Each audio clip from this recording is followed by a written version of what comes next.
அனைவருக்கும் வணக்கம். இந்த பதிவில் நம்ம எதை பற்றி பார்க்க போகிறோன்னு தெரிஞ்சுக்கிறதுக்கு முன்னாடி மறக்காமல் நம்ம சேனலை சப்ஸ்கிரைப் பண்ணிக்கோங்க. கூடவே பெல் பட்டனையும் கிளிக் பண்ணிவிட்டு ஆளுங்கிற ஆப்ஷனை கொடுத்துட்டிங்கன்னா நான் போடுற வீடியோக்கள் எல்லாமே மிஸ் ஆகாமல் நோட்டிஃபிகேஷனில் வந்துடும். இந்த பதிவு ரொம்ப முக்கியமான பதிவு அப்படின்னே சொல்லலாங்க. எதை பற்றிய பதிவு அப்படின்னு பார்த்திங்கன்னா, யாருக்கெல்லாம் கடன் பிரச்சனை கழுத்தை நெரிக்குதோ, ஏதோ ஒரு தேவைக்காக கடன் வாங்கிட்டோம் திரும்ப கட்டவே முடியலை அப்படின்னு சொல்லி வருத்தப்படுறீங்களோ, கடன்காரங்க வீட்டுக்கே கேட்டு அவமானப்படுத்துகிறாங்க, எல்லாரும் சுற்றி இருக்கிறவங்கெல்லாம் வேடிக்கை பார்க்குறாங்க அப்படிங்கிற மன வேதனையில் இருக்கிறீங்களோ, அவங்கெல்லாம் செய்யக்கூடிய ஒரு அற்புதமான பரிகாரம் குறித்து தான் நான் இப்போ உங்களுக்கு சொல்ல போகிறேன். இந்த பரிகாரத்தை செய்வதன் மூலமாக கோடான கோடி கடனும் தீரும், கட்டுக்கட்டாக பணமும் சேரும் அப்படின்னே சொல்லலாம். ஏன்னா கடன் தீரணுன்னா பணம் சேரணும் இல்லையா, அதுக்காக தான் ரெண்டுக்கும் சேர்த்து இந்த பரிகாரத்தை நம்ம செய்ய போகிறோம். இன்றைய நாளானது ரொம்ப விசேஷம் பொருந்தியதாக இருக்குதுங்க. அப்படி இன்றைக்கி என்ன சிறப்பு இருக்குது அப்படின்னு பார்த்தீங்கன்னா, இன்றைக்கி மார்ச் மாதத்தின் 4ஆம் தேதி மாசி மாதத்தின் 20ஆம் தேதி நிறைஞ்ச செவ்வாய்க்கிழமை. இந்த செவ்வாய்க்கிழமைங்கிறது முருகப்பெருமான் வழிபாட்டிற்கும் அவங்கள அதிதேவதையாக கொண்ட செவ்வாய் பகவான் வழிபாட்டிற்கும் ஏற்ற ஒரு நாளாக கருதப்படுது. இந்த நாளை மேலும் விசேஷம் சேர்க்கும் விதமாக மாசி மாதத்திற்குண்டான வளர்பிறை பஞ்சமி திதியானது இன்றைக்கி இருக்குது. வாராகியம்மன் வழிபாடு செய்யும் பக்தர்கள் எல்லாம் இந்த நாளில் கட்டாயம் வழிபாடு செய்வாங்க. ஏற்கனவே இது குறித்து நம்மளுடைய சேனலில் ஒரு குறிப்பிட்ட தீபத்தை ஏற்றினாவே போதும், நல்ல ஒரு செல்வ செழிப்பு அதிகரிக்கும், சொந்த வீடு அமையும் என்பது குறித்து ஒரு 2-3 நாட்களுக்கு முன்னாடியே ஒரு வீடியோ போட்டிருந்தேங்க. இவை தவிர நேற்று இரவு கூட ஒரே ஒரு வெற்றிலையை வச்சும் 5 மிளகை வச்சும் ஒரு பரிகாரம் சொல்லியிருந்தேன்.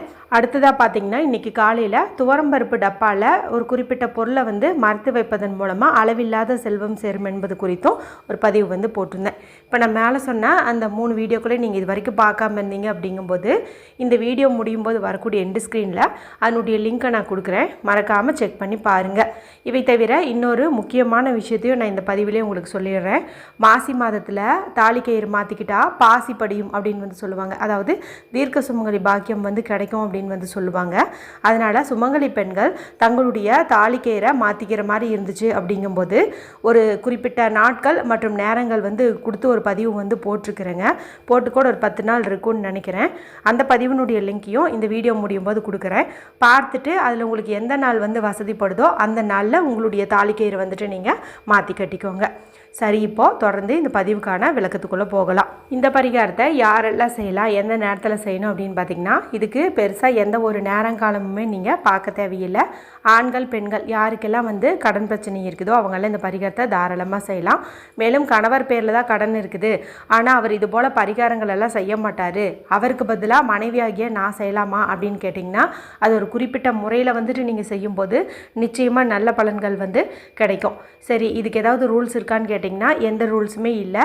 பெண்கள் இதை பீரியட்ஸ் டைம்லேயும் தாராளமாக செய்யலாம், பிறப்பிறப்பு தீட்டு இருந்தாலும் தாராளமாக செய்யலாம், வீட்டில் அசைவம் செஞ்சுருந்தீங்க சாப்பிட்ருந்தீங்க அப்படின்னாலும் தாராளமாக செய்யலாம். இப்போ சூழ்நிலை காரணமாக நீங்கள் உங்கள் கணவர் எல்லாருமே ஊரில் இருக்கிறீங்க, சொந்தக்காரங்களுடைய வீட்டில் இருக்கிறீங்க, அங்கேருந்து இதை செய்யலாமான்னு கேட்டாலும் அங்கேருந்து நீங்கள் தாராளமாக செய்யலாம். நான் சொன்ன பொருள் உங்ககிட்ட இருந்துச்சு அப்படின்னாவே போதும், எங்கேருந்து வேணாலும் நீங்கள் இந்த பரிகாரத்தை செய்யலாம். இதுக்கு தேவையான பொருள் என்ன அப்படின்னு பார்த்தீங்கன்னா, 5 மிளகு தேவைப்படுது. மிளகு அப்படிங்கிறது விஷத்தை முறிக்கக்கூடிய தன்மை கொண்டது, கடன் பிரச்சனையை நீக்கக்கூடிய தன்மை கொண்டது, பண வரவை அதிகப்படுத்தி தரக்கூடிய தன்மை கொண்டது அப்படின்னு சொல்லலாம். மேலும் செவ்வாய்க்கிழமை நாளில் மிளகை வச்சு நம்ம ஒரு பரிகாரம் செஞ்சோம் அப்படிங்கும்போது நிச்சயமாக அது நமக்கு நல்ல பலனை கொடுக்கும். அதனால தான் நேற்று இரவும் மிளகை வச்சு பரிகாரம் சொல்லியிருந்தேன். இப்போ இந்த பதிவுலையும் மிளகை வச்சே சொல்கிறேன். நம்மளுடைய வீட்டில் சமையலுக்கு பயன்படுத்துகிற அந்த மிளகையை நீங்கள் எடுத்துக்கோங்க. எத்தனை எண்ணிக்கையில் எடுத்துக்கணும் அப்படின்னு பார்த்தீங்கன்னா 5ங்கிற எண்ணிக்கையில் எடுத்துக்கோங்க. ஏன்னா இன்றைக்கி பஞ்சமி திதியாக இருக்குது இல்லையா, இது அமாவாசை மற்றும் பௌர்ணமி முடிந்து வரக்கூடிய 5ஆவது திதி. அதனால் நம்ம 5 மிளகை பயன்படுத்துறது சிறப்பு. அடுத்து நமக்கு தேவைப்படுறது எந்த ஒரு கோடுகளும் இல்லாத பியூரான அன்ரூல்டு ஒயிட் ஷீட் தேவைப்படுது. இந்த ஒரு ஷீட்டை நீங்கள் எடுத்துக்கோங்க. இதில் எழுதுவதற்கு ரெட் கலரில் இங்கு வரக்கூடிய பேனா ஸ்கெட்ச் பென்சில் மார்க்கர் நீங்கள் பயன்படுத்திக்கோங்க. இப்போ நான் சொன்ன இந்த 2 பொருட்களையும் எடுத்துகிட்டு வீட்டில் அமைதியான இடத்துல உட்காந்துக்கோங்க. யாருக்கிட்டையும் பேசாதீங்க, டிவி பார்க்காதீங்க, மொபைல் பார்க்காதீங்க. மனசை நல்லா ரிலாக்ஸ் பண்ணிக்கோங்க. தேவைப்பட்டுச்சுன்னா தண்ணீர் குடிச்சுக்கோங்க. இந்த சமயத்தில் இவ்வளவு கடன் இருக்குது, இதெல்லாம் இந்த பரிகாரம் செய்வதன் மூலமாக தீருமா அப்படி எப்படியான்ட்டுலாம் நீங்கள் குழப்பிக்கக்கூடாது. நம்பிக்கையோடு வந்துட்டு செய்யணும். அதன் பிறகு இந்த பேப்பர் இருக்குது இல்லையா, இதில் நான் ஸ்க்ரீனில் காட்டுறேன் பாருங்கள். இது பார்த்திங்கன்னா நம்மளுடைய கடன் பிரச்சனையை தீர்த்து செல்வ வளத்தை அதிகப்படுத்தி தரக்கூடிய அற்புதமான சிம்பல் அப்படின்னு வந்து சொல்லலாம். இதனுடைய அமைப்பே பார்த்திங்கன்னா முருகப்பெருமானுடைய வேல் போன்ற அமைப்பில் இருக்கும். நம்மளுடைய சேனல் ரெகுலராக பார்க்குறவங்க எல்லாருக்குமே இந்த சிம்பலினுடைய அற்புதம் வந்து தெரியும். மேலும் முருகப்பெருமான் வழிபாட்டுக்குரிய நாட்கள் வரும்போது கட்டாயம் நம்மளுடைய சேனலில் இந்த சிம்பலை வச்சுட்டு ஏதாவது ஒரு பரிகாரம் வந்து சொல்லிடுவேன். ஏன்னா அந்த நாளில் செய்யும்போது அதுக்கு அபரிமிதமான பலன்கள் வந்து கிடைக்கும். இப்போ இதே சிம்பிளை தான் நீங்கள் பொறுமையாக வந்து பார்த்து இந்த பேப்பரில் வரைஞ்சிக்கணும். அடுத்ததாக இந்த பேப்பரை உங்களுடைய முன்னாடி வந்து வச்சுக்கோங்க. அடுத்ததாக இந்த மிளகு இருக்குது இல்லையா, அதை வந்து உங்களுடைய வலது கையில் வச்சுக்கோங்க. 5 மிளகையும் உங்களுடைய ரைட் ஹேண்டில் உள்ளங்கையில் வச்சுக்கோங்க. லெஃப்ட் ஹேண்டால் வந்துட்டு நீங்கள் எடுக்கணும். நல்லா ஞாபகம் வச்சுக்கோங்க. வலது கையில் வச்சுக்கணும். இடது கையால் ஒவ்வொரு மிளகையும் எடுக்கணும். ஒரு மிளகை முதல்ல எடுங்க. எடுத்துட்டு மூவ் ஆன் கிளியர் அப்படின்னு சொல்லிட்டு அந்த பேப்பரில் வந்து வைங்க. Move on clear, move on clear, move on clear. இது பார்த்திங்கன்னா கடன் பிரச்சனையை தீர்க்கக்கூடிய அற்புதமான சுவிட்ச் வேர்டு அப்படின்னு வந்து சொல்லலாம். இதை வந்து ஒரு 5 முறை நீங்கள் சொல்லி ஒவ்வொரு மிளகையும் பொறுமையாக வந்து வைக்கணும். இப்படி வச்ச பிறகு இந்த பேப்பரையும் இந்த பேப்பர் மேலே இருக்கிற அந்த மிளகையும் உங்களுடைய இடது கையில் எடுத்து வச்சுக்கோங்க.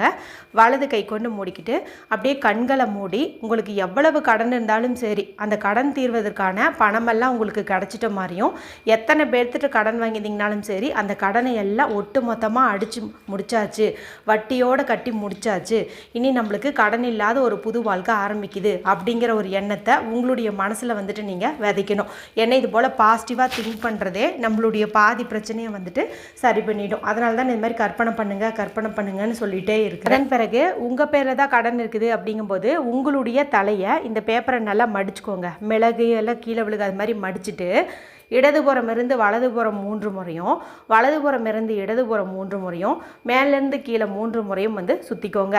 இல்லை என்னுடைய கணவர் பேரில் தான் கடன் இருக்குது அப்படிங்கும்போது நீங்கள் இந்த பரிகாரத்தை நீங்கள் செய்யுங்க.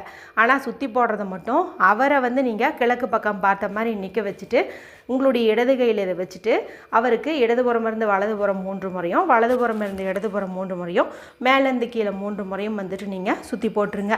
போட்டுட்டு இப்போ இந்த பேப்பரையும் இதுக்குள்ளே இருக்கிற மிளகையும் ஒரு அகல் விளக்கு வச்சுக்கோங்க. இதை நீங்கள் வீட்டுக்குள்ளேயே வச்சு எரிக்கலாம், இல்லை நிலைவாசல் படிக்கு வெளியில் வச்சு எரிக்கலாம். அது நம்மளுடைய விருப்பம்தான். ஒரு 2-3 கற்பூரம் வந்து போட்டுக்கோங்க. அதை ஏற்றி வச்சுருங்க. அது எரிஞ்சிட்ருக்கும் பாருங்கள். அந்த சமயத்தில் இந்த சிம்பலில் இது கூட சேர்ந்து அந்த மிளகு அது எல்லாத்தையுமே அதுக்குள்ளே வந்து போட்டுருங்க.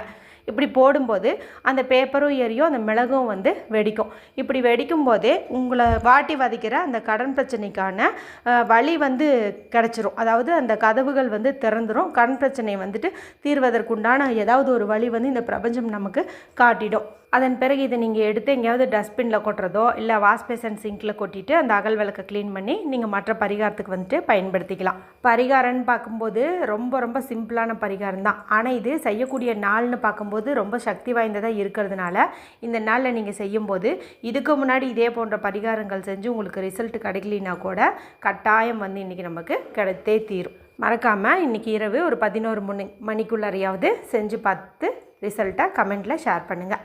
வீடியோ குறித்து ஏதாவது சந்தேகங்கள் இருந்துச்சுன்னா கமெண்ட் பண்ணுங்கள். பிடிச்சிருந்தால் மற்றவங்களோட ஷேர் பண்ணுங்கள், லைக் பண்ணுங்கள். மற்றும் ஒரு பயனுள்ள பதிவில் உங்களை சந்திக்கிறேன். நன்றி, வணக்கம்.